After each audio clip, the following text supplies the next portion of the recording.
We all have a story, and at times we feel we're walking it out alone. Let's pause and think. Join us for honest conversations about adoption and parenting as we lament, encourage, give hope, and explore our true identity and worth in Christ. Hi, everyone. Welcome back to another episode of Pause and Think. I'm in Guatemala City in Jackie Darby's home, and she is actually in the background listening. But we're going to have a conversation with the Smiths, with Chad and Marlena. We are longtime friends, we go way back. We know each other from a support group that we actually started. You guys were some of the first people to attend, and it's been a delight to know you guys and see what the Lord has done in you and through you and your family. And as you can see, they are not in Guatemala. The architecture is different, and there's a certain character in the background that I named correctly, even though I have nothing to do with any of it. I knew that that was a buck. Yes. So I am so happy to have you, Chad and Mar. Maybe introduce yourselves a little bit so we know more about you and what you're doing currently. Yes, thank you. It's an honor to join you. Um, yeah, we are Chad and Marlena Smith and actually moved to Guate in 2008. We have five kiddos, and when we moved there, we had three. Our fourth was born there, and then we were blessed to be able to adopt their as Guatemalan residents in 2014. And so we lived there for 12 years and relocated back here in 2020. And that's a story for another day. But that is why we are still, and we still travel back and forth and um, serve with World Orphans still in Latin America. And so we're in Guatemala regularly. Chad is leaving on Sunday to go again next week. And so, yeah, our hearts are still in two places, traveling back and forth. But we are Michiganders as well, and that is why there's other decor in our office. We love it. Yeah. Yeah. Marlena kind of shared um a little bit about us. Yeah. So ministry wise, you want me to dive in a little bit about Sure. the connection to Yeah. Guatemala or Yes, go for it. um so we had this calling that kind of came out of my own story as a kid, being bullied and wanting to help kids Mm. that feel alone, and we that kind of snowballed from mission trips to Mexico to a vocational calling to what would it look like to start an orphanage or work in an orphanage. So we went down to Guatemala with the idea that we might start an orphanage. We'll work alongside Mhm. an orphanage. We did that for 2.5 years, and during that time, we were mentoring young people. So we lived at the orphanage in Villanueva, and but a common thread that we heard is most of these kids have parents, Mhm. living parents, and that's where we were like, man. And it was actually I don't know if any of you guys know Casa Viva, Philip Aspergren, Phil and Mhm. Jill. They were kind of mentoring us, and they said go with eyes wide open, but ask lots of questions. And so as we went, that it was a 2.5 year stint, learned language, 2 years at home. We were asking lots of questions. What we learned is 80% of kids, on average, in institutional care in the world have a living parent. So what's the Mhm. problem? And that sent us kind of on a journey to go upstream to go, well, what probably Guatemala doesn't need is more orphanages. But what if we could prevent that from happening? What if we could, so if it's neglect, abuse, abandonment, poverty, what if we could go upstream and help? So really that's what after that 2.5 year commitment, we went upstream and began working on the prevention, family preservation or orphan prevention side of things. Wow. I absolutely love like the journey the Lord graciously allows us to have because we start out with great ideas and big ideas. And then he's so tender in treating us to see another side of things because we assume a lot of stuff. And then we go in and we realize, hey, maybe we can do it better or deeper or wider than we expected it. And I think, it's not only American missionaries thinking, oh, we need an orphanage. I've heard that in Latin America a lot, like especially young believers. They're like, I have a heart for children, and I'm gonna do a home or an institution. And so I've learned to start asking questions because they have the right inclination towards service, but they haven't realized, for example, the factor that you actually mentioned, Chad, the fact that there's no like 100%, like we would call it a pure orphan or a real orphan. Mhm. Most of our kids in institutions have families that if they were helped and actually supported, things would change. And Yeah. so, of course, you need to rewrite your whole, idea of what that looked like. Mar, what was the journey like, you know, for God to bring you from point A to point B? Because it ended up looking a lot different. So, what was your process as a wife, as a mom? Because you both juggled so much in another country. Yeah, I think it was like anything really. It took time and mentors and lots of different conversations and prayer with each other and with other people like the Aspergans and in Costa Rica Mhm. and Christian Alliance for Orphans conference. Like we had started attending that years ago when that kind of was first starting, and that was really influential in our conversations and really in discerning those next steps. Mhm. Um, I think for me as a mom, it was a little like I was just in a different role. So even though the decision was ours to make as a Mhm. family, do we keep staying here in a different capacity? What does that look like when it's something where we didn't necessarily know um, other people doing exactly the same thing? Like it was just a process as God continued to Mhm. unfold that, and even now, like things continue to change, and what are more effective ways of doing ministry and um, having having more intentional um, connections, Mhm. with people and with different organizations and churches and that sort of thing. But I think for us as a family, it was even how do we continue to move in that calling that God really placed in our hearts, but being open, kind of how you Mhm. said, saying, okay, we don't know all of this. We thought we were going into it this way, but I think from day one when we were there and seeing things that were way out of just my scope as a mother living in Mhm. West my whole life and seeing things, even violent things or hearing things and reading things, God just continued to kind of work on me of what is what does it look like to trust him with Mhm. this and with the outcomes and trust him with um the outcomes of going into this when it looked different even in by year 3 and 4 Mhm. what we thought we were moving there to do with a young family. So um yeah, it's Mhm. deepening that trust all along the Yeah. way, and still yet today, even moving back and having to readjust here and not planning on moving back, that was a whole 'nother thing, and Yeah. traumatic for other reasons, which sounds strange, but it was Yeah. for all of us, all parties, Sure. and so that deepening trust all along the way when we really nothing really is certain. I don't know why we think it is, so Mhm. Mhm. I think there's a lot of wisdom in what you're sharing, Mar, because it takes a lot of processing by the loving hands of God to actually bring you to a place of a humble disposition to say, you know what, I don't know everything. And it not only takes time, but it takes very courageous observation and reflection and conversation.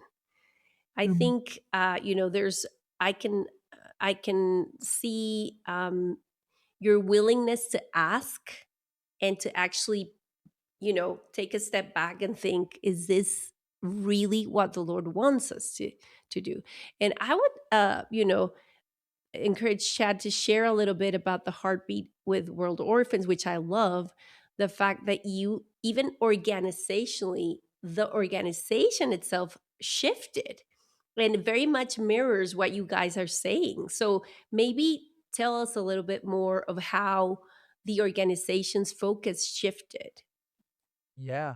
Yeah, so, I'll hit, like, a fast forward button, but I'll give you, like, a little Yeah. parentheses. So we went uh, from the orphanage to a school, in Guatemala, and it was 8 schools within the city, and they said, "We have abused kids. We need help. You care about kids, you talked about prevention, would you come help?" So as Mara and I prayed about it, we accepted, and that's where we hired a team of psychologists, social workers, much smarter than us, um, to help. But part of the problem was that, and what we realized is that we were there as an organization from 8 to 5. But what happens when we punch the clock and we go home? What happens on the weekends? And what we realized is that's the church. We need the church. Hmm. And, something that somebody more brilliant than me years ago said, I don't know where I got it, but, uh, the church is a sleeping giant, Mm. uh, and with so much potential. So how do we wake up the church? Now, that sounds very arrogant, so I'll take that back as soon as I say it because we know God has worked through his church, but there's so much more potential within his church, right? And so how do we continue to awaken the giant that has so much opportunity? And so that began a journey for us to say, where's the church? As we looked in the communities where we were serving in Guatemala City, and that's where we met World Orphans in everything that World Orphans. And so just as a to fast forward, today we work since 2017. We made a transition and got the blessing of the organization we were with to spearhead and help lead the charge with World Orphans. And so at the time, we were part of one organization partnered with World Orphans. And I was kind of the liaison between the two. And everything that World Orphans does, the church is at the center. Now, if we Hmm. rewind to 1993, World Orphans was building orphanages. And there were some wealthy folks that had lots of money, and they said, Mm. "We want to help." And if I can go back to our kind of dialogue, one thing that I love about I like a lot about God. I love a lot about God, but God is so gracious and merciful because he's patient with us and he takes our ignorance in the Hmm. moment of where we're at and he's patient to allow us to continue to learn. Just like our story, if we're going to go start an orphanage, in the same way, World Orphans is we're going to go build orphanages on the campuses of churches and then God's patient to go and gracious to say, maybe there's more, maybe there's deeper, wider to what you said earlier. And so World Orphans had a paradigm shift in mid 2000s. And by 2010 said, we're going to work on the prevention side of things. So it's equipping, mobilizing, inspiring the local church to care for orphans or vulnerable children, kids Hmm. who otherwise would end up in an orphanage if we don't stop, put the tourniquet on, stop the bleeding. So we kind of see ourselves then as World Orphans as a toolbox. We're a toolbox for the local church. How do we equip the church Hmm. to give the church? And we're not talking about big churches. We're talking about little churches, beautiful churches, Hmm. 50 to 100 people. But I here I'll stop talking after this, and you can No, yeah, go you for guys it. keep talking. I'm talking a lot. But uh, I used to be like, man, the little churches. Why can't we get bigger churches involved? And and God just gave this to me, and He's like, the church, the big church. They have a lot of resources and potential, but there's a lot of ignorance. And I put myself in the big church. There's a lot of ignorance and fear. Whereas we have the small churches, they may not have a lot of funds, but they have a lot of faith Hmm. and they're not fearful. They're in the communities. We need Hmm.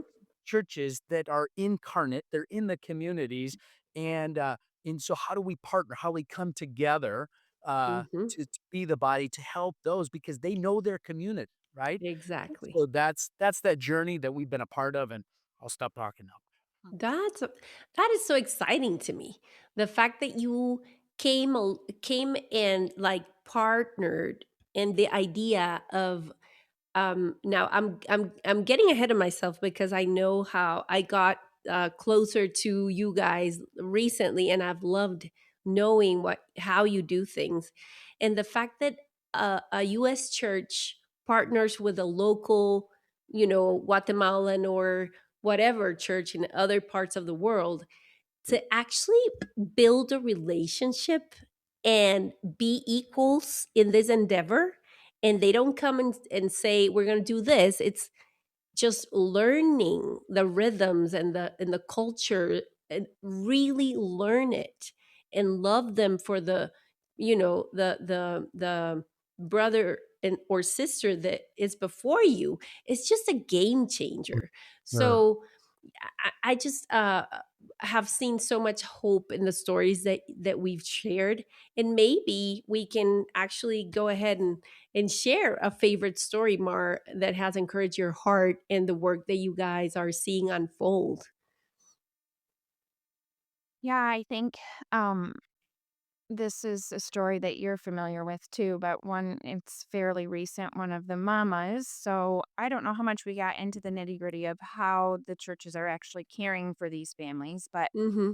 in Guatemala in particular, there's about 12 churches caring for about 150 families. So each church has 10 to 20 families, depending on the scenario. And these families are identified by the churches and they're called home based care committees. So the World Orphans team of mainly therapists are working with these churches to kind of teach mainly women, lay leaders in these local churches, how to be an informal social worker. So they're the ones going in, Mm-hmm.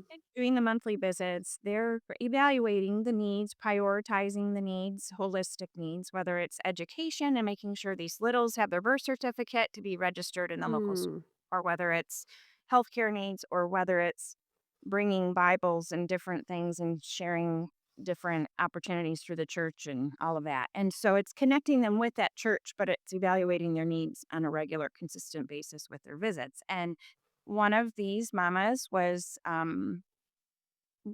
became one of the families that was identified and was receiving the visits and had a lot of needs. She was a widow and had a few kids and even a grandmother. And so lots of different dynamics going on with her story. But the family or the church, the committee had surrounded her and she's in our sewing program as well, vocational training program. Chad could talk to way better than I can, but just having the economic side of things as well, that Mm-hmm. own piece through the church and World Orphans. And so she was receiving, all of these levels of care. And then recently, in the last few months, her son was killed, Mm-hmm. and so tragic. And all of a sudden, and to see the church wrap around her in Mm. that grieving process, and even in the practical needs of funeral costs and Mm. meals and um, all of those things, and then see the global church step in of how they could help the local church, that church partner, and from the states, and even just the different ways that it wasn't just one person. It wasn't just the Exactly. neighbor, right, who's a Mm-hmm. believer, still powerful in and of itself, but it's like Chad said, it's the sleeping giant. It's all of it. Yes.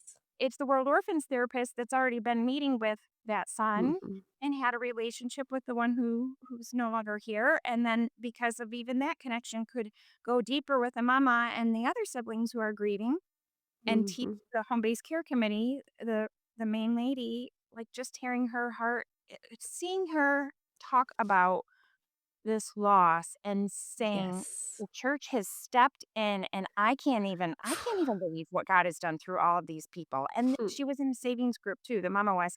So Mm-hmm. she learned how to save, and the other mamas in the savings group donated to help with some of the costs. So, like, all these layers of care because his Mm-hmm. global, local, we're all working together, and Yes.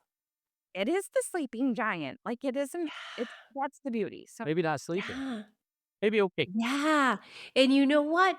It's what you say. It's not one when we look at the needs around us and we think, oh, it's up to me to do, like it's on me, of course we feel overwhelmed and frozen.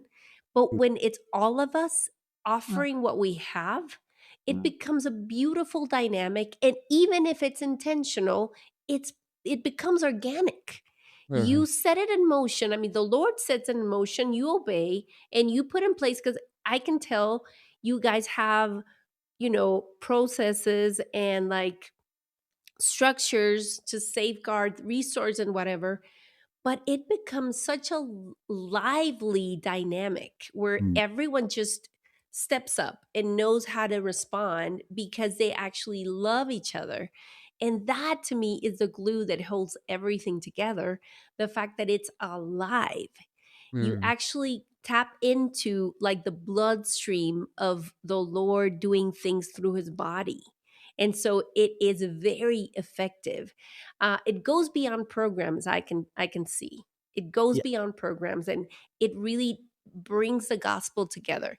And so, Chad, what can you tell me about the witnessing that's happening? Because then you go over to a church in the U.S. and you tell them about this testimony. What has happened as a result? Yeah, yeah.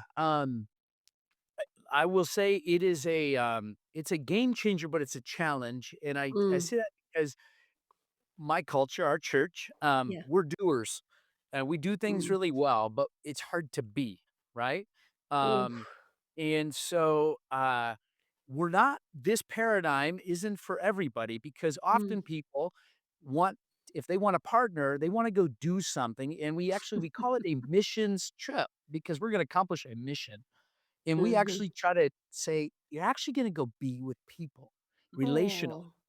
The Mm. hardest thing is get people there. Once we get people to Ethiopia, Guatemala, Iraq, India, and they're able to be with the church and they realize I just have myself to offer and it's a relationship. We see these relationships or friendships, forged and there's this beautiful now the church coming together, being the body of Christ, mutually encouraging. We see then the US church influenced by, if it's Guatemala, Ethiopia, Kenya, you name it, saying, "What if this church with the resources they have is doing this, what are we called to? What can we do?" And they're looking at their community. We see churches here motivated to serve their vulnerable in their community. And Mhm. so Mhm. that's a lot of now there's a mutual happy in church. Yeah. Yes. Now there's a mutuality. So we try to create a level ground where there's not this top down. Uh, we all have something to offer. And to your Mhm. point, like what do we have? Then I'll say like right before this call, I was thinking about like we all have time, talents, treasures. We have something God's given us in the passage of the feeding of the 5,000, where Jesus he says, "Give them something to eat." Well, what do Mm. you have? And there's a little boy that's got a couple of fish, right? And they're like, this is all we have. And then he blesses it, right? And he does so much more than the impossible. And so I think, what do we have? Maybe we don't have a lot, but let's bring our Mhm. couple of fish, let's bring our Mhm. loaves, and let's bring it to Jesus. And even with our doubts, and go, hey, this is what I got.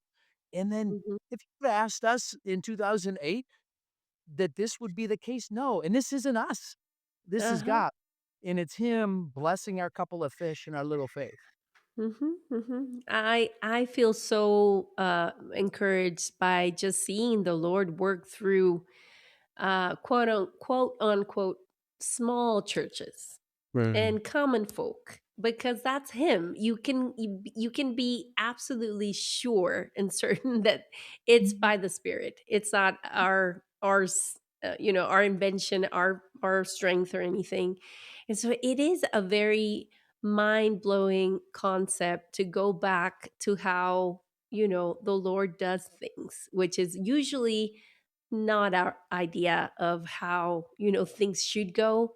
And so the flow is challenging, but it is beautiful. And so, to just wrap up, what would you ask the Lord to do even more? or what would you ask him to do next? Around the topic of church or missions, or everything that you're actually touching on. Mar? Yeah. There years ago we were reading missionary stories, which I sometimes have resistance to because we can put them on pedestals and they're normal people. Um, but I was really inspired by, I think it was Gladys Allward, and I might be butchering her name, but praying this prayer, and it's been something that since then just um for God to open doors, that can be doors with government, doors within communities, within neighborhoods, open hearts, of his church, of his people, to see the needs and see the ways that they can meet the needs. It might not be adoption, it might not be foster care, it might not be, um, stepping into some of these harder situations for whatever reason, but open hearts to do that next thing that he is calling them to do. And the two fish, like Chad said, and then open windows of heaven to receive more into his kingdom, because Mm, church just stepped out to care for the vulnerable and the marginalized. And I just think that's like, that to me is big picture mhm, prayer, but on an individual, on a just a basic everyday kind of ordinary level, like praying for our hearts to receive that love, like Chad said, that we can be those, that we can receive, so that we can then go and do. And having that kind of paradigm shift, that we can't receive, we can't, the other thing too is we can't be shepherds and feeding his sheep when we don't realize that we're in need of a shepherd. mhm, mhm. And so getting that right order, if that makes Yeah. sense. I think the Lord has Yes. continued to remind us of that over and over again in very tender ways. Like you said at the beginning, he's so tender. Amen. But returning to that being Yes. first and then doing. Yeah. Amen. Yeah. Chad, anything you want to add? No, I think probably God's blown my mind on what he's already done. I would echo um what Marlena said. I would yeah, I think I am a doer. Um and so I want to be in step with the spirit. I don't want to get ahead Mm, of the spirit, and I don't want to do things in spite of mhm, or I don't I want to do it for his glory. My tension is like that I can just run ahead instead of mhm, slowing down and paying attention what he's doing right now. In fact, this comes to mind um like the closest place that we can be to God is right now. And mm, so, not in the future. I think it's John Mark Comer that said that, but basically not in the future of where I want him to be, and not in mhm, living in the past in those beautiful kind of glorious moments, but right now, if I can slow down long enough to say like I can meet God right here and he's real and tangible right here. I need that. And so, because I'm a visionary and I'm always looking to the future, so probably for me, it's like, Lord, would you do that? Would you help me see what you're doing and even celebrating what is instead of hoping for what will be? Um, mhm, mhm. yeah. Oh, that's good. Thank you guys for chatting with us. We are so honored to get to know you better and World Orphans better. So we hope and pray that the Lord expands what you're doing. More local churches embrace this model, and we hear more about his faithful care for his people Mm. through relationships. So Yeah. thank you so much, and we want to have you on soon um, for more. So we need to run right now, but we are so happy to have you. Thank you so much. Thank you. Friend. Thanks for joining us for this episode of Pause and Think. For more resources and information, go to whosami.org.